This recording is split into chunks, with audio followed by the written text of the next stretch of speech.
ito po mga banateros, mga kabiyaya, breaking news. Kampo ni Gatchalian unting-unti nang nabulgar.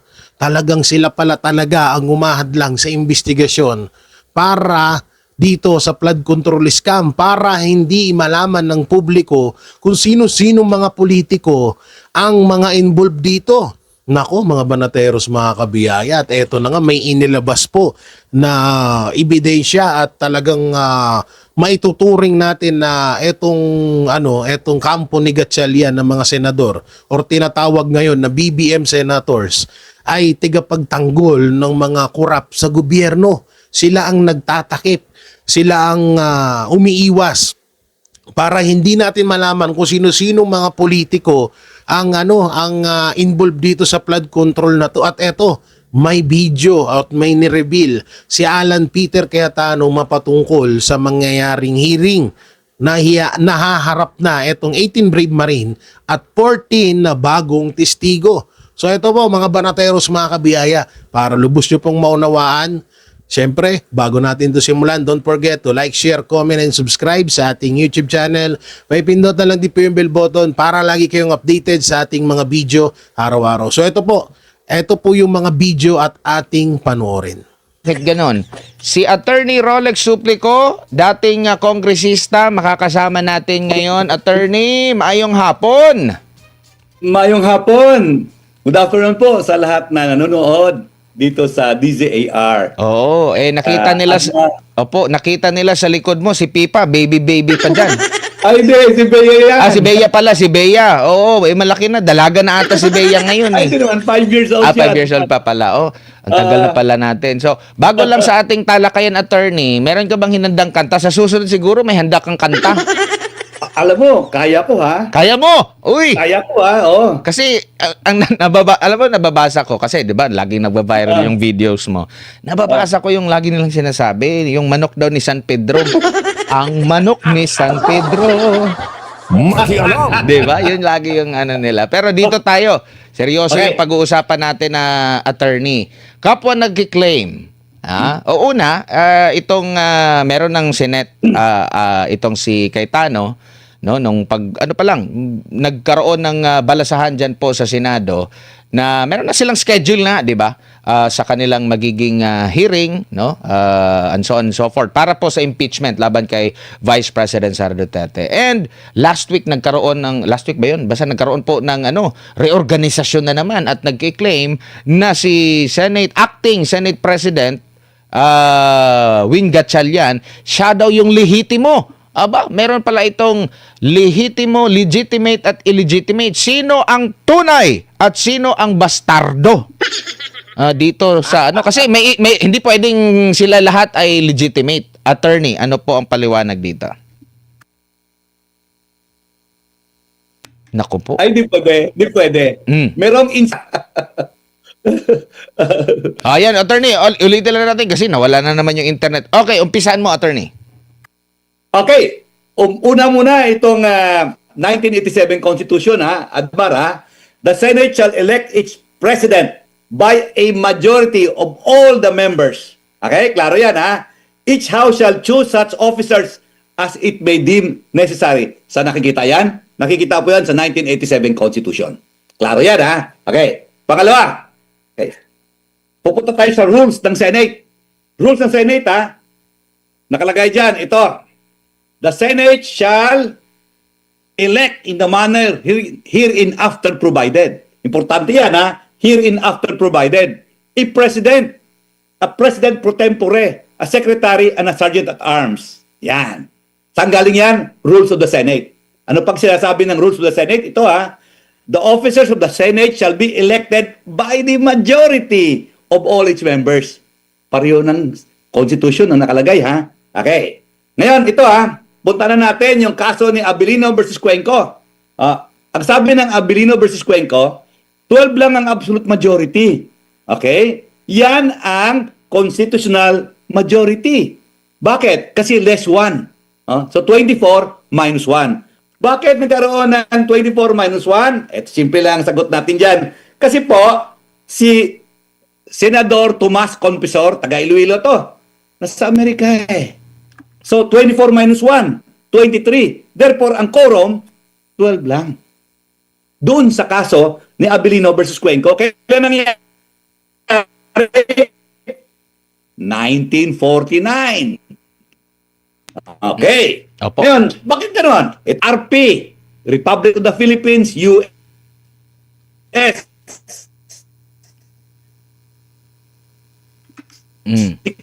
Attorney? Confessor ayun sa Amerika. Nasa hospital siya. Opo. Okay? So ito yung boundary ng Pilipinas. Ayan boundary ng Pilipinas. Yung Senate warrant na maaring i-issue para i-compel sila mag-attend ng session, hindi po obra pag lumampas ka sa territorial jurisdiction ng Republika ng Pilipinas. Halimbawa, pupunta ka ng Amerika, hulihin mo si confessor, dalhin mo sa Manila para mag-attend ng session ng Senado, hindi po pwede yun. Okay? Now, ito. Anong next na event na nangyari? Ito po. Ang next na event na nangyari ay May 11, 2026. Anong nangyari po dyan? Si Alan Peter Cayetano ay na-elect, nahalal bilang Senate. Anong boto? 13-9-2. Bakit ba ito? Nag-abstain po yung dalawa eh. Si Senador Ejercito at saka si Senador Zubire. So ang quorum, 13 kasi 24 senators. Lahat sila ay sa loob ng Pilipinas. Okay, ito na ngayon. Ang next event dyan ay ang May 18. Admar, May 18 ha. Anong importante sa May 18? Yung dalawa. Ito, si Ejercito at saka si Zubire, lumipat po ng minority. So 9 plus 2 is 11. So 13. Next event, ano nangyari? June 3. June 3, 2026. Ano nangyari ng June 3, 2026? Ito pa. Ito. Si Escudero po ay lumipat sa minorya. Ito po, nilagyan pa na minorya. -1 ito, +1 dito. So 12, tabla petsa ay June 3, 2026. Yan, okay. So June 3, 2026, nahalal din po. Ito mga kasamahan ni Senate President Pro Tempore, Gatchalian. Ang importante dyan, nakikita nyo, si Erwin Tolpo ay nahalal, chairman ng Blue Ribbon Committee. Remember, nung panahon ni Alan Cayetano na elect, ay kasama niya, no? Si Pia Cayetano nahalal bilang Blue Ribbon Committee chairperson. Kailan yon? May 11, 2026. Ito pa ay June 3, 2026. Ayan. Anong sinasabi ng ating batas, ating mga rules ng Senate? Ito po ha. Ang election ni Alan Cayetano, 13 votes siya. Ito po ang balido. Kasi ang bilang natin, 24. Bakit? Walang senador sa labas ng Republika ng Pilipinas. Therefore, 13 ang quorum. So may quorum ba si Alan Cayetano nung nahalal siya? Opo. Paano si Pia Cayetano nung nahalal siya na chairman ng Blue Ribbon Committee? May quorum din po. So ano naman nangyari dito sa kay Gatchalian nung nahalal siya bilang speaker pro tempore ng Senado? 12 lang eh. Tapos po, ang quorum natin ay 13. 24 ang senador eh. So 50% plus 1 is 13. Hindi po siya nakakuha ng 13 na mayorya. Okay. So, tanong. Sinong eleksyon ang balido? Ito po. Ito.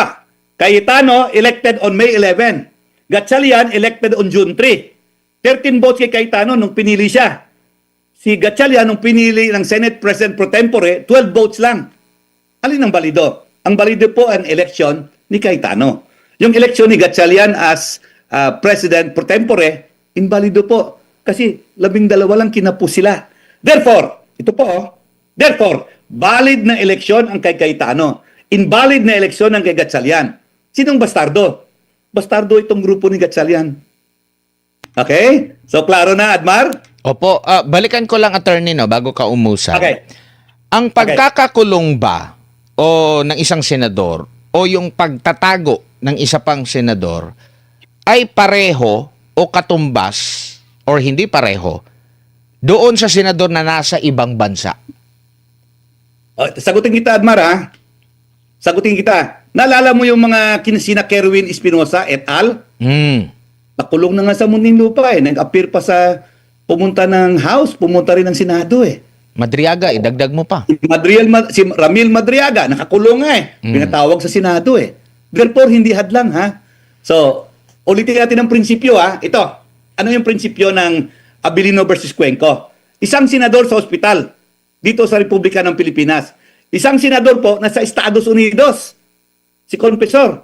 Ang sabi ng ruling doon sa Abilino versus Cuenco, kung sa labas ka ng Pilipinas, hindi uubra yung mandamento di aresto na maaring issue ng Senado para mag-order sa Sergeant at Arms na pilitin ka mag-attend ng session dito sa Maynila.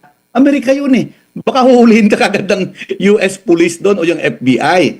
Kung sa loob ka lang ng Pilipinas, yes, uubra ang mandamento di aresto na i-issue ng Senado para i-compel ka mag-attend ng session. Ngayon, ang sinasabi nila, hindi makita si Bato eh. Si Jinggoy Estrada ay nasa kulungan. Well, sa loob sila ng Pilipinas. Therefore, uubra ang mandamento di aresto ng Senado dito sa loob ng teritoryo ng Pilipinas. Attorney. Walang senador na sa abroad.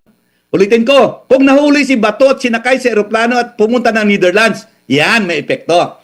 24 minus 1, 23 na lang. Kailan lang po, maliban po sa nasa ibang bansa siya, no, ang isang senador. Kailan po, kasi ang sinabi, malinaw doon eh, kumpara sa 1935 Constitution na pinagbasehan ng 1949 na ruling na yan, attorney, ni Avellino versus Cuenco, sa 1987 Constitution, malinaw doon, all, no, majority ng mga senador, all, no, lahat ng miyembro. Maliban sa nasa labas siya ng bansa, kailan mawawala ang kanyang pagiging miyembro ng Senado o pagiging senador po, attorney?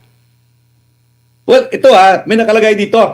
Ito dadalhin ko na kayo sa nature ng power ng Senate President pro tempore. Okay? Kasi pareho lang eh. Admara, ito. Nakalagay ito sa rules of the Senate. Ito. The Senate, the President pro tempore shall discharge the powers and duties of the President in the following cases. So, sabi niya, kung pro tempore ka, maaari kang maging President ng Senado only in the following cases. Okay, number 1, when the President is absent for 1 or more days. Si Alan Cayetano hindi absent ha. Okay. Number 2, when the President is temporarily incapacitated. Walang COVID si Alan ha. Hindi siya nasa ospital dahil na anong nangyayari sa kanya. Wala po. Up and about si Alan Cayetano. Number 3, in the event of the resignation, hindi po nag-resign si Alan ha. Validly elected siya bilang Senate President.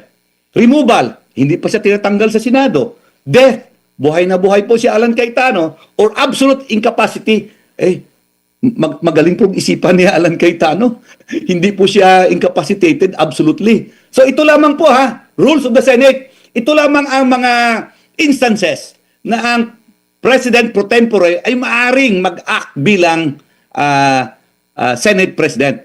Ang President pro tempore po ay spare tire, katulad ng Vice Presidente. In fact, pag tinignan mo ang ibig sabihin ng pro tempore sa diksyonaryo, ibig sabihin for the time being, temporary. Ngayon, nakita mo, elected si Sherwin Gatchalian bilang President pro tempore. Si Alan ay elected bilang Senate President. Assuming na valido sila, na hindi ako naniniwala ako na valid ang eleksyon ni Alan Cayetano, assuming na valido ang eleksyon nila, magkaiba po ang Presidente ng Senado at ang President pro tempore ng Senado. Opo. Pag ikaw ay President pro tempore, spare tire ka lang. Sherwin, spare tire ka lang. Opo. Eto pa, attorney, kasi kiniklaim din ni na siya pa rin ang legit ni Senador Loren Legarda. Na siya yung Tama yun. pro tempore din, attorney. Tama yun Tama yun, naniniwala ako doon. In fact, hindi ko nga alam na ang elected si Sherwin Gatchalian bilang President pro tempore. Ngayon ang di-discharge siya ng functions ng Senate President. Nakakatawa ito, ha? Opo. Pero pagdating ng SONA, sunod ng buwan na yon, sinong kakandong kanino? Si Alan Cayetano, baka kandungin niya si Sherwin Gatchalian? Magiging ano na sila doon. Nakikita ko saan. Ini-imagine ko yung SONA attorney, no, doon sa camera. Kasi nandun yung speaker, di ba? Nandun ang presidente. Pupunta yan dyan yung presidente. Tapos dalawa yung ano. So magiging 4 na upuan yung ilalaan doon sa taas. Kasi dalawa galing sa Senado. Pero kidding aside, attorney, dito po sa, ano muna, yung pagbakante po sa mga posisyon, pwede na ba yung 12 din? Or same Hindi pa rin? pwede. Yung all Hindi pwede. lang pa rin, majority pa rin ng all Majority members. pa rin of all the members of the Senate. Hindi pwedeng 12, ha? Kasi walang senador sa labas ng teritoryo ng Republika ng Pilipinas. Lahat sila sa loob. Therefore, no, ang quorum will be based on 24 senators. Opo. Okay, dito naman po, attorney, kasi meron pong ano, wala pang nagko-question, ha? May isang nag-question sa Korte Suprema, attorney, isang teacher, at ang sabi niya, kilalanin mo, Supreme Court, itong paksyon ni Gatchalian, sila ang lehitimo, pero binasura po. Di ko alam kung nabasa niyo po yung desisyon, pero ano ba, yung sinasabi kasi doon na kulang sa legal standing. Paki-explain lang, attorney, pag sinabing kulang sa legal standing, anong ibig sabihin nun? Ibig sabihin ng personality ay kulang. Hindi siya maaaring mag-question nung ganung klaseng katanungan. Yun lang, ha? Hindi siya maaaring mag-question sa ganung klaseng katanungan. Ang personality ay kulang na kulang. Hindi siya ang tamang tao. Dapat ang tamang tao ay ang paksyon ng bawat isa sa kanila. Whether paksyon ng Cayetano o paksyon ng Gatchalian. Pero wala. Balik Admar, ha? Sige po. Tinanong mo ako, sino mga bastardo? Sino mga bastardo? O ito, ang pinili noong June 3, 2026, based sa 12 lamang nakasapi sa Senado. Ito po yung mga bastardo. So automatic yung nagkaroon ng reorganization, automatic illegal yung sa kanila. Illegal. Sa tingin niyo po? Kasi hindi sila napili ng balido. Bakit? Kulang ng quorum, 12 lang eh. Dapat 13 eh.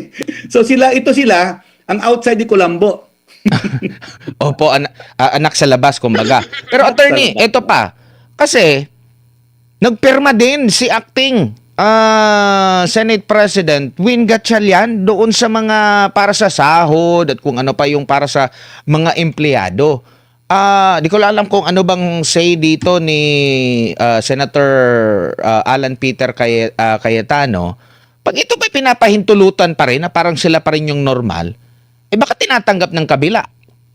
Alam mo, wala siyang authority, ha? Dahil nandyan ang Senate President, ha? Wala siyang authority. Nandyan ang Senate President. Alam mo, kung naniniwala sila na ang 12 ay valid quorum, dapat tinuluyan na nila, hinalal na nila si Sherwin Gatchalian bilang Senate President. Bakit hinalal lamang nila ng Senate President pro tempore? Ulitin ko, ha? Ulitin ko. Ang pro tempore, ibig sabihin for the time being, temporary. Sa madaling salita, si Sherwin Gatchalian ay isang spare tire. Ang spare tire ay hindi nagagamit kung hindi ka ma-flat tire. Kasi papalit mo na. Tama ba yon? Opo, no? Eto pa, attorney. Ito yung tanong. Kung ako ay nasa kampo nitong si Vice President Sara Duterte, may dalawang nagki-claim sila ang tamang impeachment court, no? Hindi rin pwede ba siyang pumili doon sa doon sa dalawa, or pwede ba niyang questionin questionin niya sa impeachment court? Dalawa ngayon eh, or pwede siyang dumiretso sa Korte Suprema, attorney? Pwede kasi hindi niya alam kung saan siya pupunta eh. Pero kung ako, ito ha, di ba yung grupo ni Cayetano na nag-take out na? Tama. Take out na eh, bilang senator judges in the impeachment court. Di ba tama yan? Tama, nag-ano sila, nanumpa na po sila. Pati nga yung Nanumpa na sila. pati nga yung rules. Ang rules na pagkasunduan na rin kasi 'di ba? may alala yung iba na sabi niya hindi, wala nang ano kasi yung rules tapos na, napagbotohan na natin. Hindi na yun mababago, pero ang pinaka-latest parang binago din ata nila yung rules na patungkol doon sa sino yung magpe-preside na nabanggit mo nga doon sa una nating interviews na hindi na ayon sa konstitusyon. Pakiulit lang yun, attorney, kung sino lang ba yung pwedeng mag-preside kasi sa kanilang bagong pinasang rules, kahit sino pwedeng mag-preside. Ay, hindi. Ganito po. Ang presiding officer dito ay ang Senate President. Si Sherwin Gatchalian po, hinala lamang ng 12, again, 12 lamang ang humalal sa kanya bilang Senate President pro tempore. Pag pro tempore po kayo, assuming without arguing na valid ang election mo bilang ng 12 senators, ay ano ka pa rin? Pro tempore ka pa rin, acting ka lang. For the time being, temporary ka lang. Buhay na buhay yung yung Senate President, si Alan Cayetano, buhay na buhay. Hindi siya incapacitated para mag-discharge ng powers and duties ng isang Senate President.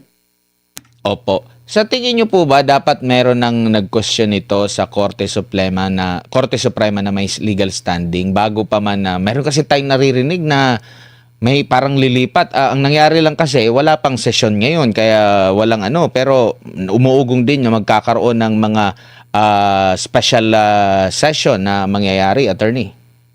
Alam mo, ang problema nito sa tingin ko naniniwala ako nito nag-harden ang posisyon. Kung pigsa yan, tumigas yan. Nako. So hindi mo na mapapaalis yung isa sa 12 para lumipat para to form a quorum of 13. Yun na nangyayang kahiyaan na Yung imagine sasabihin, lilipat ako dito, ano yan? Ang ibig sabihin niyan, kulong o kwarta? Di ba? Kwarta o kulong? Saan ka pipili? Alam na ng tao na ganun na pag lumipat ka pala, may deal ka na hindi ka kulungin. Bitbitin mo yung kwarta. Di ba? Opo. Ganon din ang usapin na attorney. Sino yung legal, sino yung bastardo sa impeachment court? Nabanggit mo kanina, ang bastardo sa side ng Gatchalian Black. Same din ang usapin na pinag-uusapan natin dito naman po sa Senate Blue Ribbon Committee kasi meron din nag-claim na isa na silang lehitimo, attorney. Well, tama yun, Huwag nating kalimutan, mga kababayan, na lahat ito nag-umpisa dahil sa flood control scam. Ang ninakaw po hindi milyon, hindi bilyon, kundi sa huling bilang, 1.7 trillion pesos. Yan pong ninakaw. Hindi pa tayo tapos ng magbilang doon. Kaninong pera ang ninakaw? Atin po yan. Atin po yan. At lahat na ito ay, sa aking pagtingin, ay pagtatakip sa kakatotohanan. Opo. Opo. Dito pa sa impeachment, attorney, meron din tayong nababasa at haka-haka na baka ibaba rin. Mula sa 2/3, tama ba? 2/3 mula sa 16, ibaba pa yung magiging basehan or yung botohan na pwedeng ma-impeach ang pangalawang pangulo. May mga ganyang haka-haka Parang yung style daw ng reorganization, yung pagdetermina nila ng quorum, yung pagboboto nila, baka ito rin daw. Baka bumaba din daw yung threshold doon sa impeachment, attorney. Ano masasabi niyo po dyan? Baka kailangan na ng tsatsa yan, Di ba? Binulgar ng isang senador na respetado na may tsatsa. Di ba? Ano yung tsatsa? Papalitan ng ating constitution. Di ba? So, medyo, alanganin na tayo. Less than 2 years to go na lang tayo, Papalit tayo ng constitution para lang maisalba ang kailangan isalba. At hindi ako naniniwala dyan, na matuloy yan. Opo. So, in short, attorney, yung 16 na yan, kung babaguhin man nila, konstitusyon ang babaguhin muna. Which is imposible nang mangyari dahil, alangan naman, unahin mo pa yung konstitusyon, meron na nga forthwith doon sa impeachment, di ba? So, hindi pwede nila, in short, hindi nila pwedeng pakialaman yung number 16 na dapat para ma-impeach ang pangalawang pangulo. Parang sasakay ka sa jeep, yung minimum fare biglang tinaas nung pag-upo mo sa upuan mo, Opo. Pero sa nakikita nyo po, attorney, may kaugnayan ba sa impeachment ang reorganisasyon or mas nababahala kasi ito yung nababasa natin na Hindi sa impeachment yan, nababahala yan sila dahil gumulong muli yung flood control anomaly scandal. Attorney, saan ka medyo nag-ano na parang dahil dito ito ang dahilan kung bakit nagkaroon talaga ng sigalot diyan sa Senado? Naniniwala ako dyan. Pilit kasi binubusalan yung 18 na sundalo. Nung nakinig ako, ang daming detalye na binitawan sila. Sana masagot sa tamang forum yung mga aligasyon nila. Halimbawa, yung mga pictures na yon, yung mga videos na yon, yung mga plate numbers na yon, yung mga registration number ng eroplano at saka helicopter. Alam mo, mahirap ipunin yan, ha? Mahirap ipunin yan, Admar. Ang detalye nilalabas sa isang testimonya ay lumalaki ang credibility ng witnesses. Yan, ha? Pag maraming detalye, tumataas din ang credibility ng mga witnesses. Dapat sagutin yan sa tamang forum. Kung hindi masagot yan, manatili sa utok ng tao, sa utak natin, na tama yung 18 Marines. Opo, at maliban pa rito, attorney, meron pang lalabas na may yung iba Brave 18, yung sinasabi yung 18 Marines, pero karamihan lang sa kanila dating Marines. Tapos may dalawa yata na from Philippine Army. Meron pa lang lalabas na tinagurian naman nila na Fearless 14, meron pang Valiant 7. Pero nakikita nyo po ba na itong kanilang mga sinasabi ay may kumbaga may bigat na dapat imbestigahan at hindi siraan agad, kasi nung time na pumunta na sana yung Brave 18 doon sa Senado, inimbita sila, pero pagdating nila doon, hinanapan sila ng QR code na imbitado naman sila. Di ko lang alam, ha, kasi may haka-haka na inimbita pero wala namang plano na paharapin din. Pero doon sa kanilang pagdinig ng Blue Ribbon hearing ng Tulfo faction, yun nga, kine-question yung kanilang credibility, attorney. Alam mo, hindi ko tuloy mapipigil ang aking sarili na iisipin na ang Gatchalian faction ay pro-impeachment, anti-investigation ng flood control. Ganun nangyayari sa akin, ha? At ang Cayetano faction ay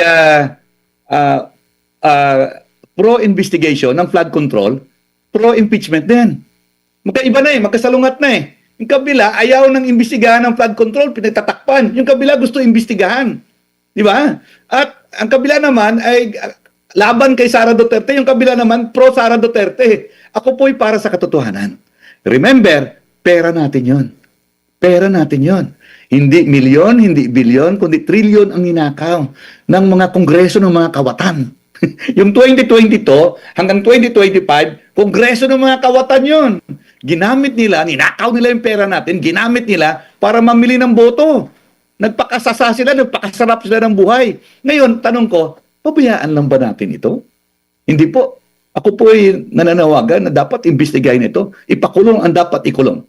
Opo. Siguro bilang panghuli, attorney, kasi kung wala kang kanta ngayon, pwede tayong last message mo na lang para sa ating mga kababayan. Lalo na ngayon na Independence Day, kaya nga nakabarong ako, attorney. Naalala ko dati nakabarong ako. Hindi nakikita eh. Hindi mo nakikita, nakabarong ako ngayon eh. Pero Nakikita ko si Ferdinand Topacio eh. ganun ba?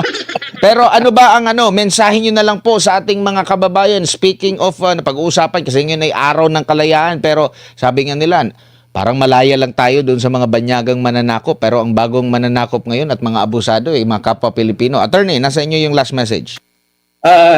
Admar, at sa mga nanonood sa atin, nakikinig sa atin, ang panawagan ko po ganito, pwede ba gamitin naman natin ang ating boto, bibigyan natin sa tamang mga tao na pulsuhan natin, na magiging leader ng magiging mga leaderess ng ating bansa. Huwag na tayo bumoto doon sa mga kawatan. Huwag na tayo bumoto doon sa mga dinadala tayo sa masamang sitwasyon. Ang nangyayari ngayon, nakikita na natin eh. Dapat ilagay natin, iluluklok na tayo sa tamang posisyon itong mga tao na genuine, sincero ang pagtingin sa atin. Hindi yung mga kawatan. Yung pinili natin, yung 2022 to 2025, naku po, Kongreso ng kawatan yun. Except for a few, ha? Huwag na natin ulitin. Opo. Attorney, madamo nga salamat sa ulitin, amping, halong. Halong. Siya Praise God, Philippine Independence. Sa lahat nating mahal na kababayan sa Luzon, Visayas, Mindanao, lahat ng kababayan natin na nagiging simbolo kung ano ang pagiging Pilipino sa bawat parte ng mundo. Napaka-unique po ng Pilipino kasi wala atang bansa na masasabing walang Pilipino doon. And usually, habang dumadami ang Pilipino sa isang bansa at nagkakaroon ng community, gustong-gusto nila ang ating kultura, gustong-gusto nila yung the way na manilbihan ang Pilipino, at talagang yung tatak natin na parating Diyos, bayan, pamilya, ay naging bahagi na ng pagkakilanlan or yung identity ng isang Pilipino. So from the Cayetano family to yours, binabati ko po kayo ng Happy Independence Day. And siguro naman po, lahat ng public servants or lahat ng leaders, no, maging student leader, maging leader ng Parent Teachers Association, leader ng mga TODA, JODA, Pangulo ng Republika ng Pilipinas, church leaders, business leaders, leaders sa media, leaders sa sports. Pag Independence Day ay meron talagang message about kalayaan, about independence, about freedom. So let me take a phrase out of the Bible that really means much to me, but let me apply it both to biblical principle, to politics, to both, but even more than that, sa everyday life natin. Meron pong biblical verse na nagsasabing, may verse po na nagsasabing, who will build a tower without counting the cost? So it's a very, very practical verse na basically sinasabi, kung may i-build ka, tanungin mo na sarili mo kung ano yung cost. And of course, during biblical times, hindi lang pera yon. Kasi ngayon, pag sinabing halimbawa, gagawa kong bahay, tatayo akong restaurant, tatayo akong hotel, or sabi nung church leader, magtatayo ako ng church, basically ang tanong, di ba, may pera ka ba? Kasi nga, with money, you can hire the architect, the engineers, you can get the best plans, you can buy the land, you can buy the cement, yung bakal, etc. But remember, during biblical times, it was much, much harder to build something. Do you have the skilled workers? Do you have permission of the king? Do you have the resources then, di ba? Not only the financial resources, but do you have yung mga kahoy na gagamitin? Kasi yung iba nun, galing pa sa ibang bansa. Do you have the masons, di ba?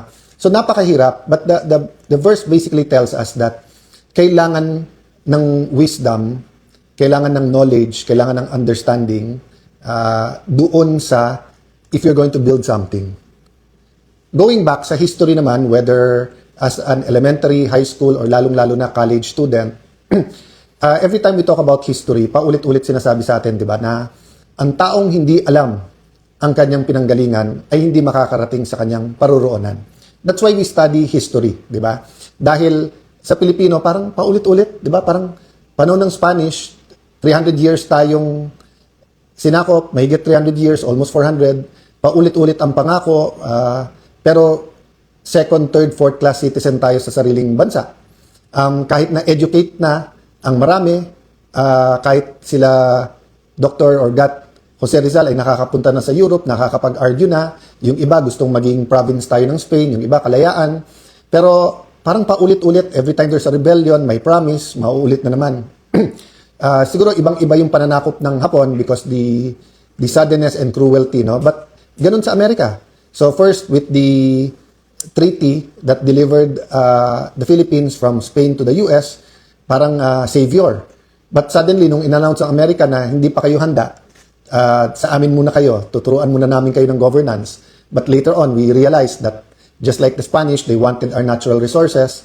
And just like the Spanish, there's a different kind of class system, pero hindi ka pa rin American citizen or iba pa rin ang karapatan ng Amerikano kaso sa Pilipino. Then of course, medyo put on hold yon kasi nga, nung dumating yung Japanese na pananakop sa ating bansa noong World War II, grabe ang suffering. Hindi ko na isa-isahin yun, kasi nga, napaka-close na natin sa mga Hapon ngayon at that was in the past. But my point is, number one, if we think paulit-ulit na lang tayo, EDSA 1, EDSA 2, EDSA 3, corruption, hindi ko na isa-isahin yung mga scandal, pero eto na naman tayo. Gulo sa Senado, may statesmanship, may pagkakaisa, eto na naman tayo. Nagkulang ba tayo sa pag-aaral ng history? That's another topic and I leave that to historians kasi napakagandang debate yan. Hindi lang natuloy kasi nawala sa uso pero 2022, usong-uso yan yung about history. No? But the point I want to make today is that ang ating kalayaan ay may cost. So for example, as a Christian, and let me address myself to Christians, of course it's for everyone, but as I read the Holy Book, the Bible, naintindihan ko na buhay ng Panginoon Jesucristo ang cost ng aking reconciliation sa Panginoon. Ang cost ng aking muling pagkabuhay o pagiging born again. Ang cost ng pagkakasala sa Eden na nahiwalay tayo sa Diyos at kailangan bumalik. Di ba? Naiintindihan ko rin na kung yun ang cost ng aking salvation, may pagbabago dapat sa buhay ko. So may cost, may benefit. Di ba? So yung aking, yung sabi nila, he who began a good work in you will be faithful to complete it. So minsan tinatanong ako ni Lani, paano ikaw naging mas patient sa akin? Paano ikaw naging patient one na kung ano-ano nang sinasabi sa iyo, kung ano nang ginagawa, okay pa rin sa iyo or sumagot ka man, hindi ka galit sa tao na yan. Sabi ko, love, kasi lahat tayo work in progress. Siguro ako, kung hindi ako pinatawad ng Diyos, kung hindi ako pinatawad ng iba, kung hindi rin nila ako binigyan ng pag-asa, hindi ako yung taong nakikita mo ngayon. And if I offend some people now, partly kung tama ako, then you shouldn't be offended. Dun sa part na mali ako, I'm a work in progress and I don't offend people for the purpose of simply offending you or makipag-alaskahan lang. But it's because may pinaglalaban tayo. So going back sa may pinaglalaban, we're fighting for something. So now, we're fighting for truth na lumabas yung buong katotohanan, maging sa impeachment yan, maging sa Blue Ribbon Committee, maging sa leadership sa Senate. We're fighting na independent ang Senado at hindi utus-utusan lang ng Malacanang.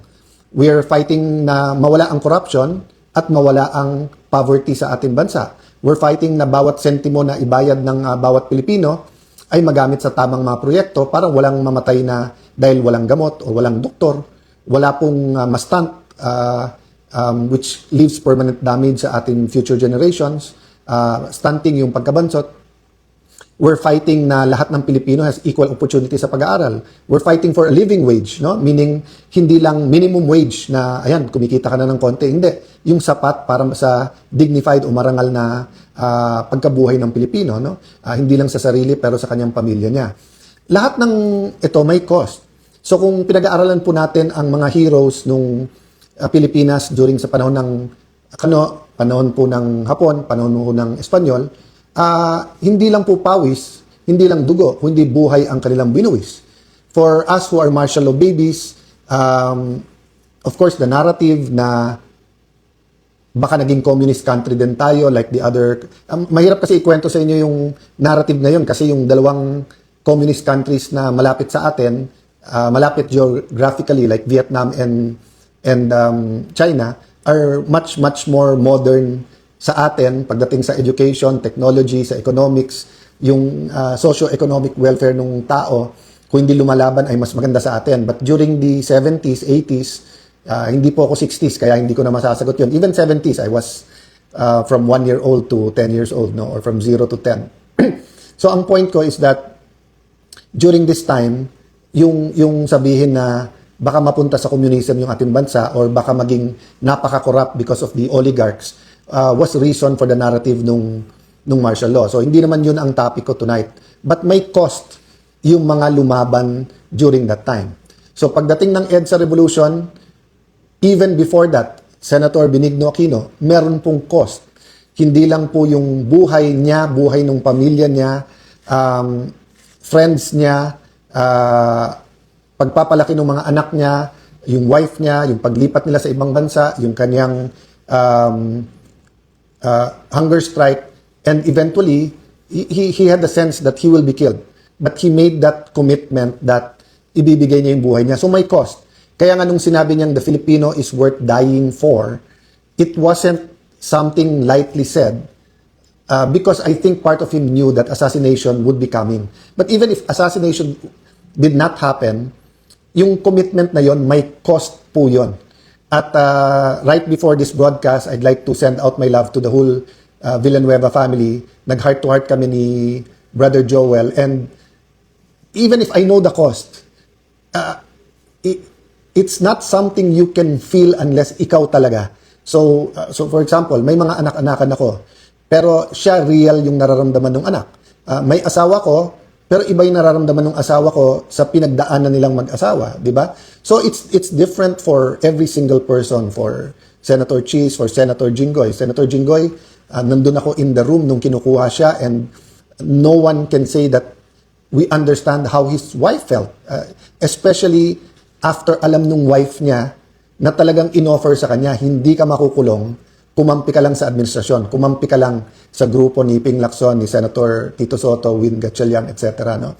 So, may kosto mga kababayan. Ang kalayaan at independence ng Senado, independence ng Philippines. So, hinihila tayo ngayon ng China at saka ng US in different ways. No? But kaya sabi ko, we don't need to be anti-China or anti-US to be pro-Philippines. You can be pro-Philippines without being anti-anyone. Kailangan lang independent ka. Hindi ka dependent kahit sa ibang bansa. That's what it means to be sovereign. Hindi ka kumukuha sa outside influence. That's what it means when we say God is sovereign. He will do what He wants to do because He does not need outside forces. Ako, hindi ako sovereign because I'm not perfect and I need God to sustain me. And God uses people, uses your prayers, uses your support, uses purpose to sustain. So the point I want to make today is that kung may cost ang independence, meron din pong cost kung hindi tayo lumaban. Ha?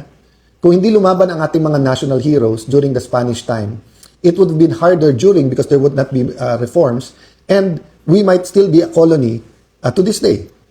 Kung walang cost yung paglaban sa mga Hapon during that time, mas maraming na-rape, mas maraming napatay, mas maraming karumal-dumal na nangyari sa ating bansa, or baka ginamit din tayo sa pag-invade ng ibang mga bansa sa Asia if lahat tayo ay naging collaborators or kumampi lang. Ganun din sa US. Kung hindi tumayo ang maraming mga Pilipino para sabihin, big brother ka namin, Uncle Sam, but you're not the owner of me, or di ba famously sinabi ng ating dating Pangulo na he'd rather have a country run like hell by Filipinos rather than a country run by foreigners. And unfortunately, nagkatotoo na kahit Pilipino ang humawak sa Pilipinas, in many aspects, it's run like hell in terms of corruption, idolatry, immorality, small things that seem small, like the Pogo, Isabong, nawala yon, nilabanan natin, pero nandyan pa yung online gaming. Lumaban tayo sa health, pero nandyan yung vape na pinagbabawal sa ibang mga bansa. All of this may cost. So, may kita dun sa mga kumita through that. Pero I'm talking about kumita through that illegally, no? Meaning it changed public policy kasi nagkalagayan dyan or nagka-lobby money dyan. So, lahat ng bagay po may cost. So, pinag-uusapan nga namin ni Joel na parang kung alam lang nung lahat, yung mga nagsasabing you just want power, no? Konting katahimikan lang sa buhay ng grupo namin ngayon is paradise already, di ba? Yung di ba pag halimbawa pagka araw-araw sa restaurant ka kumakain, parang sa pinakamahal na restaurant ang paradise sa'yo. Pero kung araw-araw nandun ka sa noodles lang or kanin, nung time namin hindi noodles ang symbol nung kahirapan talaga, kung hindi yung kanin lang at asin, di ba? Yung wala nang ulam halos, no? Makakain lang ng konting kanin, pero kahit ngayon mahal ang bigas. Yung makapag-Jollibee, maka-McDo, yung may fried chicken, or yung nga iba yung parang yung kanin, mabuhusan lang ng ginisang munggo sa ibabaw, sobrang luxury na yon, di ba? So alam nyo, sa pinagdadaanan sa maraming lumalaban ngayon, not only for Senate independence, but para lumabas ang totoo sa flood control, lumalaban sa administrasyon, paradise na po yung konting katahimikan, no? But the question is the cost worth it? Nabanggit ko na po kanina yung sinabi ni Senator Benigno Aquino that the Filipino is worth fighting for. So that's why now and then po, wag ma-offend yung iba. Gamitin ko talaga yung laban kasi we have to continue fighting. Laban lang po. It's worth the fight. We have to continue fighting, no? Once, you know, we're a product of hope. Kailangan ng pag-asa. Ang lahat kailangan ng pag-asa. It's the end pag wala ka ng pag-asa. And to many, during the 70s, 80s, yung senyas ang kalangan, ibig sabihin may lumalaban pa. So, even yung daily na laban namin sa Senate na parang isa-isa lumalabas na yung totoo, na yun, sila pala ang nagpapasok sa NBI, sila Senate President Soto, coordinated pala yun. Yung Wednesday, May 13 na sinisisi sa amin ay yung pala ay alam din nila nung iba na nandyan sa labas, armado, tapos imbestigahan, wag imbestigahan, na hanggang ngayon hindi inimbestigahan. And then yung walkout na parang tama sila, wag palitan yung rule na walang one-day notice. Ngayon, nakita nyo, binasura na yung rules, binabasura yung constitution, pinalitan yung rule kung sino magpre-preside sa impeachment. Tapos, instinct ko, sana papurihin si Senator Win Gatchalian nung sinabi niyang 16 talaga yung kailangan para makonvict ang impeachable officer. Pero biglang binura sa Facebook niya. I don't know the details so I won't comment there. But the problem is trust eh. Sinabi din nila pa ulit-ulit, kung wala kayong 13, hindi nyo pwedeng palitan yung officers. Hindi lang yung Senate President. The officers are the head of OSAA, the Senate Secretary, Senate President Pro Tempore, which is Senator Loren Legarda, and the Senate President. Pero gumawa sila ng formula na pwede na ang 12 eh. So, yung modern day version ng pinaglalaban during the Spanish-Japanese time, American times na lies. So, during the Spanish times, say yung di kayo organized, hindi nyo alam yung gobyerno, you don't know Christianity. So, all of that were partially true, but you didn't need to colonize a country to Christianize a country, di ba? So, yan, very clear yan. You didn't need to make people slaves, whether it's the African Americans or the kind of slavery they had in Asian countries. You didn't have to have slaves to say na it's in the name of Christianity or the name of good governance, di ba? So, yun yung modern version ngayon na 12 is 13. You need 13, but you can justify because you need the Senate and you need to cover up the flood control scam, di ba? So, my point is there is the trust. Ang trust, basta't nandyan, you can work kahit na enemy mo. Pero pag nawala yung trust, so once na paulit-ulit yung mga mananakop sasabihin, we'll give you your freedom, we'll give you your freedom, nakita mong binobola ka rin, di ba? So, ganun din, nung February, nung sinabi nila na wala kayong kaso kapag hindi nyo nilagay si Loren Legarda as Senate President, naniwala yung marami namin kasama. But then, nabuko nila, gagamitin na naman to sa impeachment. Paulit-ulit sinasabi sa amin na ang impeachment, impartial. Pero yung definition pala nila impartial, kailangan i-convict ang Vice President. So, nung lumaban at sinabing, wag lang si Loren, nung ako na nilagay, ayan na naman. Pagka umalis kayo kay Alan, wala na kayong kaso. Pag nandiyan kayo kay Alan, kakasuhan kayo. Diba? That's why nga, iba po yung reaction ng pamilya ni Senator Jinggoy because alam nila yung totoo. Talagang na-witness din po nila yung mga tumatawag at mga nagsasabi at mga naggagaranti. So my cost po, if we don't do anything now, the cost will not fall on me immediately. It will eventually, di ba, yung may individual akong pananagutan, pamilya ko, bayan ko, syudad ko, community. But it's really the next generation. So in the same manner na lumaban ng EDSA 1, EDSA 2, lumaban sa Napoles sa napakaraming scandal is because we wanted it to end. Repentance, then reformation, restitution was there, hindi lang yun masyadong keyword dati, ngayon keyword siya. Pero pagbabago, renewal. 'Di ba sa tunay na renewal, the old is gone, 'di ba? So when you say that you're a new creation in Christ, it's a work of progress, pero kung dati may idols ka, dapat wala na. Kung dati immoral ka, dapat nawawala yung immorality. Kung dati nagnanakaw ka, hindi ka na dapat nagnanakaw. So that's the problem. Kung papayag tayo na i-maneuver lang itong flood control, at nakita na po natin, lalo po sa Blue Ribbon, headed by Senator Lacson, at hindi pa ho tapos in-expect po namin, part of their playbook yan, mangligaw, mag-offer ng kung ano, kung hindi, mag-threaten, kung hindi, itutuloy nila threat nila. False witnesses, maglalabas ng mga contractor, di ba, kinuha ngayon si Diskaya. Meron na pong bumaliktad dun sa mga DPWH na sinabi nila na dinidiktahan din sila kung ano sasabihin. Yung unang sinabi ni Yusek Bernardo, nagbago din yon. Kay Senator Joel Villanueva, apat na yung version nung paano siya supposedly guilty. And none of those versions are true.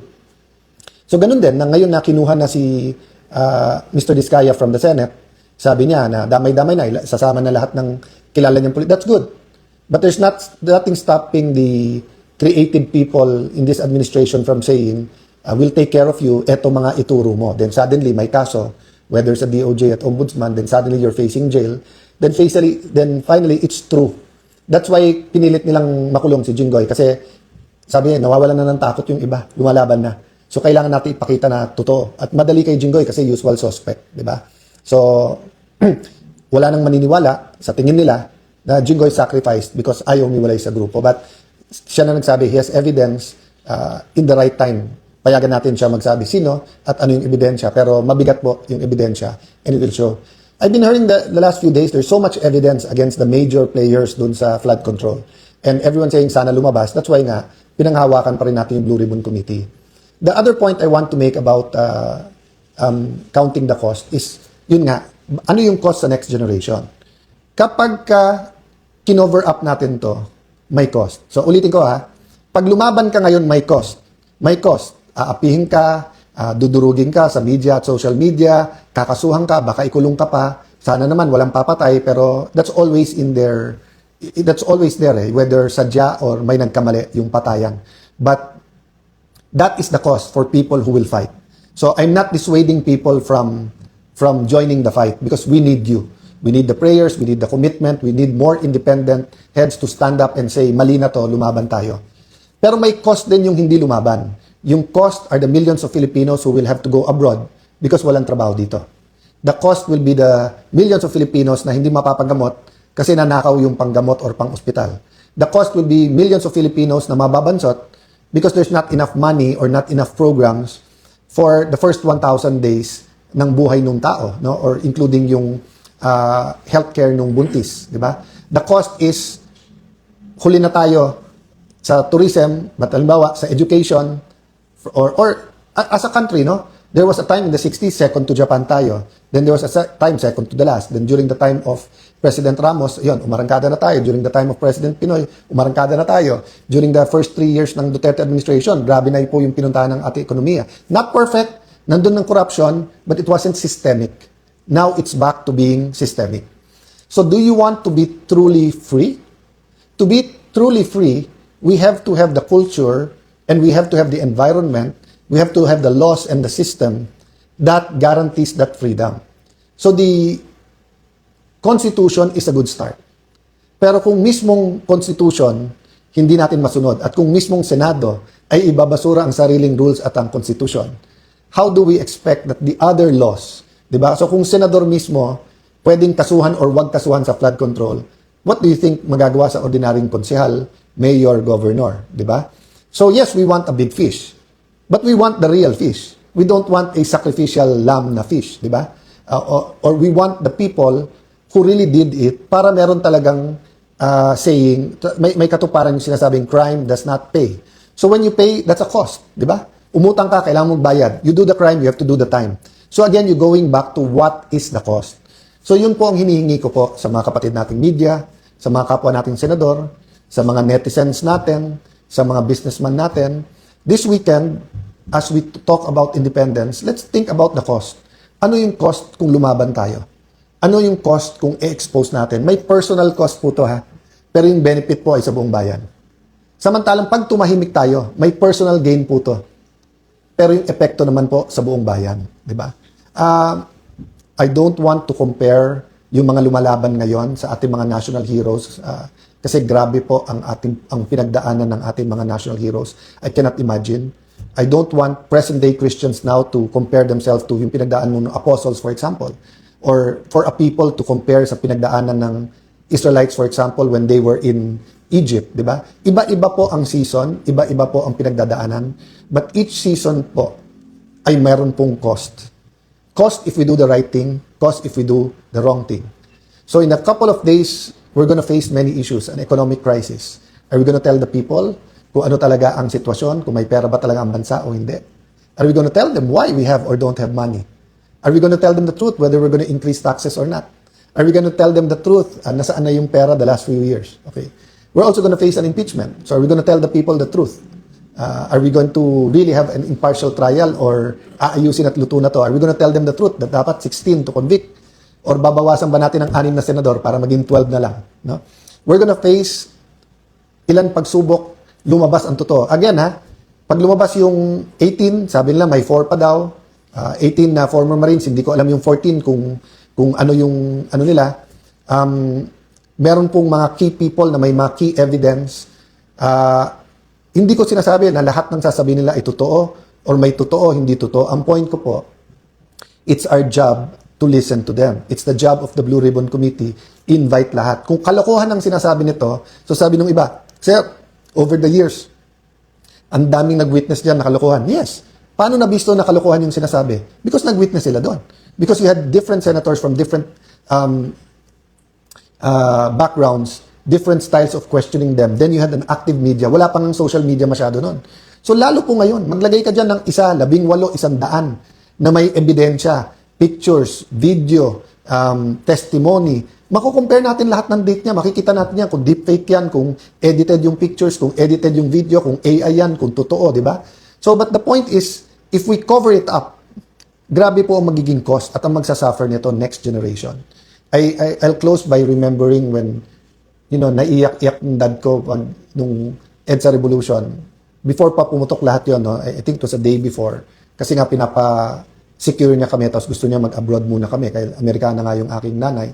But nung sinabi namin, if you're going to fight, we're going to fight. And I was 15 years old. Sister was a little bit older. My brothers were much younger. My mom didn't know what was happening, but she hardly saw my dad in tears, no? So, maiyak-iyak lang. But nung sinabi namin, we'll stay. If you're gonna fight, we're gonna fight. Dun siya naiyak. Kasi sabi niya, I'm doing it for you. I'm doing it for you. So, napakaraming beses all throughout our life na mag-aral ka na mabuti, Alan, para sa iyo to. Di ba? Alan, bakit mababa grades mo? Di ba yung, mapapamanahan kita, pero magagastos mo lang yan. Pero mag-aral ka, para sa iyo to. Pia, hindi ka pwedeng pumunta sa party na walang chaperone. Para sa'yo to. Many times it was about discipline. And later on in life, para sa'yo to. But yung sacrifice, he meant it. And in fact, fast forward, in his last few months, nung umiiyak siya, nung sasakit, and then he told me, Alan, nung 60s, nandito ako sa Amerika. High hopes for the Philippines, pero ganito Pilipinas. So isipin mo yon, 2003. But sabi niya, 40 years later or 30 years later, ganun pa rin ang Pilipinas. Sabi niya, ganun pa rin ang hopes niya, pero ganun. Tapos umiiyak siya. Tapos sinasabi ko, Dad, don't lose hope. So can you imagine the sacrifices in 1986? Now it's 40 years later. 40 years was the number of years that the Israelites were in the desert. And I've always thought it was simply because of disobedience.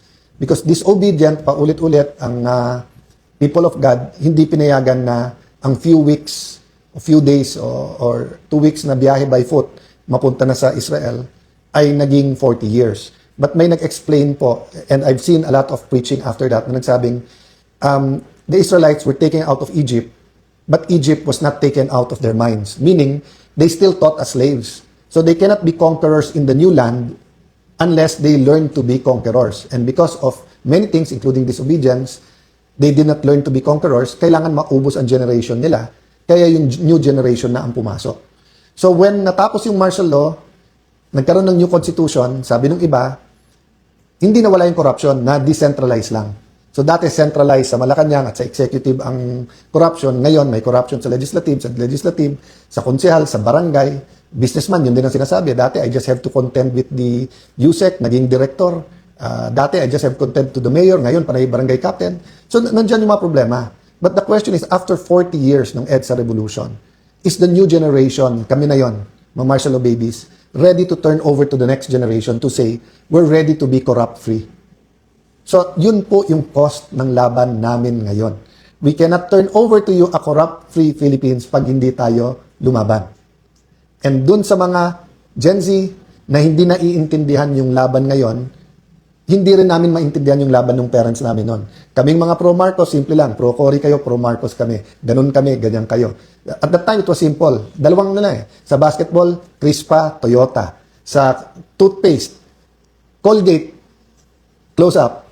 Sa camera, Kodak, Fuji. Dalawa lang pagpipilian. Ngayon, magulo na. Multi-party. Everyone, may sobrang left, may sobrang right, may pink, may original yellow, may pink lawan, may DDS, merong DDS pero hindi ako ganito. May Marcos alone, may Marcos pa rin, may Marcos na rin. So, gumugulo. At saka dati, dyaryo, ilan lang. TV, ilan lang. Radyo per province, yung top 3. Ngayon, with social media, everyone has, So, iba po ang laban ngayon. We cannot solve today's problems with yesterday's solution. Iba na po. And yes, this laban na to, hindi lang to laban nung ka-age ko at mas matanda sa akin. Laban to ng ating mga Gen Z, ng mga bata ngayon. those between what? 15, 16, 17 to 30. Laban nyo to kasi you'll inherit. So some of you think we're wrong and it's better the direction we were taking. Some of you think we're right. Hindi yun yung topic natin tonight. Ang topic natin tonight simple lang, may cost. May cost na mag-decide kayong lumaban, may cost din para sabihin natin hindi lumaban. And if you ask me tonight, if we want a real independent Philippines, kung gusto nyo na every year sasabihin natin, ngayon taon na to, mas malaya tayo, kailangan tuloy-tuloy ang laban. Pag kumakanta po tayo ng ating national anthem, yung Lupang Hinirang, ang sinasabi po natin, ang mamatay ng dahil sa'yo. So we're singing to ourselves for the world to hear, but we're singing it to ourselves. So when the athletes were so proud of wins the gold medal and they're hearing, kung willing ka nga mamatay para sa ating bansa, ano pa yung mag-training ka na napakahirap para umabot doon? Di ba? So to certain groups of people, let's say to doctors during COVID, na frontliners, yung pagkanta nila ng mamatay ng dahil sa iyo is not only totoo, it is real every day. Sa mga pulis na kahit off duty, pag may krimen, they have to rush to the site rather than run away. Totoo yung mamatay ng dahil sa iyo kasi nga any day they can face death. To the AFP that assigned to areas na meron pang rebelde, totoo yung mamatay ng dahil sa iyo. Even if we don't agree with the hard left, with the communist, yung gigising sila umaga na baka may enkwentro sila sa AFP, kung kumakanta sila ng Lupang Hinirang, totoo sa kanila yung mamatay ng dahil sa iyo. Kasi nga, hindi lang totoo, but it's clear and present. To many of us, it's a possibility, but it's not a probability. Okay. However, if we can sing mamatay ng dahil sa iyo, that means pwede rin tayong kumanta ng magsakripisyo dahil sa iyo. Pwede din doon yung magdasal dahil sa iyo. Nandun din yung mag-rally dahil sa iyo. Nandun din yung lumaban. Di ba? So, when we sing the national anthem in the next few days, and when we remember June 12, let's remember meron tayong pinaglalaban. And I will end by saying, I wholeheartedly believe we were made in the image and nature of God. So God wants us free. God wants us independent. But what God wants us dependent to Him, but independent of other forces. No? So let's pray for a country that is free from idolatry, free from immorality, free from sickness, free from poverty, free from corruption. But we have to put action to our faith. Meaning, pray, tapos lumaban, kumilos tayo. I will respect your views and your ways of fighting. Ang importante, lumaban tayo, at ang importante, una sa Diyos, pagkatapos sa pamilya, and para sa bayan. God bless you all. Yan ang Panateros, walang inuurungan. Pag tama palakpakan, pag mali ay babanatan. Yan ang Panateros, boses ng ordinaryong Pilipino. Panateros ay walang makakaawan, walang inuurungan. Panateros.